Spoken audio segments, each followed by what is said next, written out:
All right, let's kick things off with a little real talk. If you're new to infinite banking, or maybe you've been researching for a little while, you've probably heard some things that sound real slick, but I'm going to help you unlearn some of those gotcha questions. These questions might sound right, but honestly, they're missing the mark on what infinite banking is all about. So stick around. I'm about to save you some time, some energy, and probably a headache or two. Question 1, what kind of return should I expect on my money? This is one I hear all the time. People want to know, what's the ROI here? And I get it. In traditional investing, we're taught to think about the return. What's the return on that investment? But infinite banking isn't just an investment. It's not an investment at all. It's about cash flow, control, and liquidity, aka becoming the bank. Banks actually perform business services and they make money because of that. That's what you're going to do in infinite banking. Check it out. See, when you're the banker, you're not waiting on the market to decide what you earn. You're accessing the money and deciding how it's used. So instead of chasing returns, infinite banking lets you create the returns by how you put your money to work. Remember what banks do. They lend stuff out and then they decide how it's going to come back in, when it's going to come back in, and how much money is going to be there. It's like comparing apples to oranges. Let's think bigger than just ROI here. What's the minimum I should put in or pay in premium?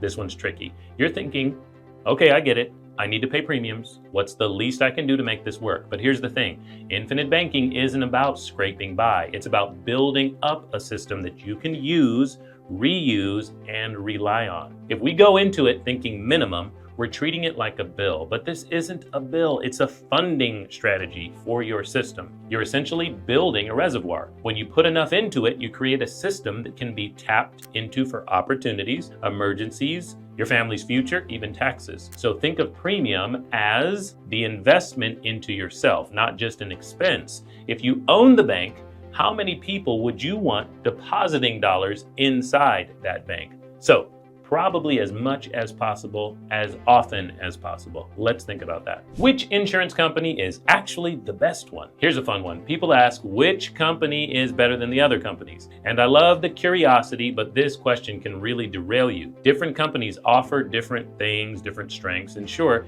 the key is to find the right one for your goals, but it's not just about the company, it's about you. See, you are part of the system. Your body, or maybe your family's body, your spouse or your children, or maybe a business partner. That's part of the equation. And depending on how old you are, what state you live in, that can change things. Now, about the companies, we recommend companies that are strong, reliable, and equipped to work with infinite banking. Not all of them are. So we're going to go to a mutual insurance company that is over 100 years old, paying consistent returns and dividends on top of their guarantees. And we're going to go to one that is flexible, so your plan lines up with what they're able to provide. So focus on the design of the policy with a pro and authorized infinite banking practitioner like myself, not just the company name. Once we give you a few specifics about how life insurance works and some of the companies that might work best for you, you'll know exactly what's going on. And like Nelson Nash said, once you know what's going on, you'll know exactly what to do. The next question, how many dividends will I be earning? Next up is the dividends question. Dividends sound exciting. They're like a bonus or a reward, but here's the kicker. Dividends shouldn't be the main thing we focus on. They're not a goal, they're actually a benefit. Dividends are great, but let's not hang everything on them. When you're thinking infinite banking, the goal is control and access to cash. Dividends add to that, but it's just one piece of a bigger financial machine. Dividends are a return of premium because the insurance company was profitable, so they can still provide you the contract, the guarantees, and the growth of cash value, but it didn't cost as much. So they return dividends to you in whatever form you like. There's a couple ways to use dividends. Now, we like to put them back inside premium and build a larger policy. But there are other ways to use them. You can reduce premium, or you can put those dividends in an interest-bearing account. Those are some options for dividends that make them super special and cool, but it's not the main focus. And the final question, you're gonna love this one. Why can't I borrow more money than I put in right away? The death benefit is huge, right? Why can't I get to that money? All right, I know this one can be frustrating. You're building a system. You started a bank, you started a business, and you put money in, and then bam, you find you can't borrow it all back out immediately. What gives? Let's go to one of my favorite analogies. It's like planting a tree. You've got a hole in the backyard and ground ready for you to plant in. And at first, you put in a few things like seeds and you water it, and the tree grows, but it grows kind of slow.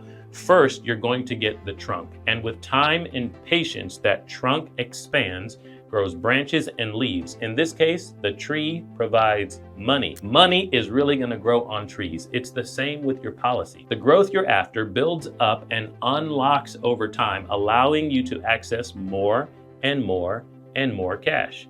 Income tax free, and it never stops. This isn't about instant gratification. It's about creating a self-funding, expanding resource. We want to have started 20 years ago, but since we can't, we need to start today. So there you have it, the 5 questions you don't want to ask if you're starting out with infinite banking. Now, you know these questions aren't bad, they just don't give you a full picture. Infinite banking is about playing the long game. So you need to think long term about the level of control that you're going to have that you can't have anywhere else. Income tax free. If you're ready to start thinking differently about your money, hit the subscribe button, give this video a like, and watch the next video for code cracking cash flow. Thanks for watching. We'll see you soon.